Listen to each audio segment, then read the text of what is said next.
도시건설위원회 박완희 의원입니다. 발언의 기회를 주신 최충진 의장님과 동료 의원 여러분, 그리고 한범덕 시장님과 관계 공무원 여러분의 노고에 감사드립니다. 지난 5월 13일 북이면 소각장 주민건강 실태조사 결과가 발표되었습니다. 환경부는 2019년 12월부터 올해 3월까지 소각장 3곳이 밀집되어 있는 북이면 주민들의 건강 영향을 조사하였습니다. 예상은 어긋나지 않았습니다. 암 발생 간의 역학적 관련성을 명확히 확인할 만한 과학적 근거는 제한적임이라는 애매모호한 표현으로 정리된 것입니다. 현실적으로 수십 명의 암 발생으로 목숨을 잃거나 현재도 투병 중에 있습니다. 과연 지역 주민들과 청주 시민들이 이번 환경부 주민건강조사 결과에 동의할 수 있을까요? 문제의 심각성을 인지한 시의원들은 5월 26일 긴급히 연구 책임자인 충북대 예방의학과 김용대 교수를 초청하여 결과 설명회를 개최하였으며 확인된 조사 결과를 요약하면 다음과 같습니다. 김용대 교수는 이번에 실시한 주민건강조사는 명확한 한계가 있었다고 밝히고 있습니다.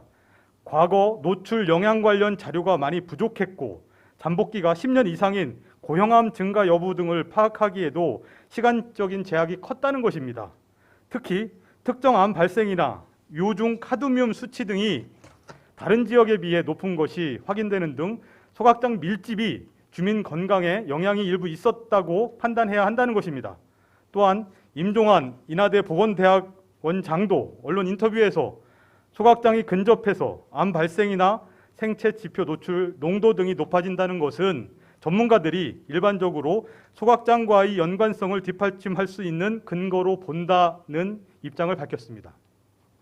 하지만 환경부는 이번 결론을 통해 과거 노출 자료 부족과 시간적 제약이 있었음에도 불구하고 소각장과의 암 발생 관련성이 명확하지 않다는 부분만 지나치게 강조하여 소각장과의 연관성이 없는 듯한 인상을 주려고 하는 것이 아닌가 의심하지 않을 수 없습니다.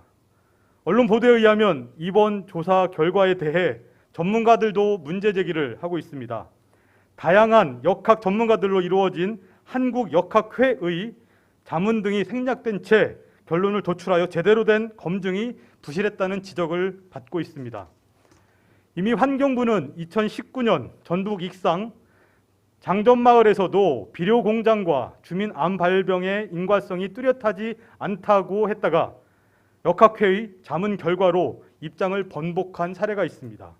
또한 소각장에서 배출되는 것으로 알려진 1, 2급 발암물질은 무려 20여 종이 넘는데 이번에는 다이옥신과 카드뮴 등으로 제한됐다고 지적합니다.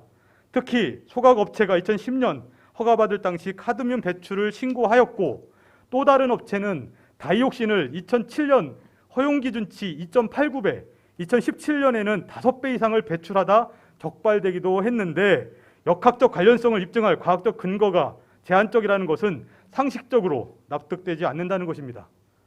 많은 시민들은 이번 조사 결과에 대해 전국적으로 급증하고 있는 폐기물 처리에 골머리를 앓고 있는 환경부가 소각업체에 면죄부를 주기 위해 끼워 맞추기로 결론을 낸 것이 아니냐는 의문을 제기하고 있습니다. 이러한 불신을 해소하기 위해 다음과 같이 제안합니다. 첫째, 환경부는 조사 결과의 신뢰도를 높이기 위해 한국역학회 등 외부 전문가의 검증을 받을 것을 제안합니다. 둘째, 환경부는 소각장 배출 발암물질 전수조사와 호흡기성 질환, 혈액암 등에 대한 원인 규명을 위한 역학조사 실시를 제안합니다.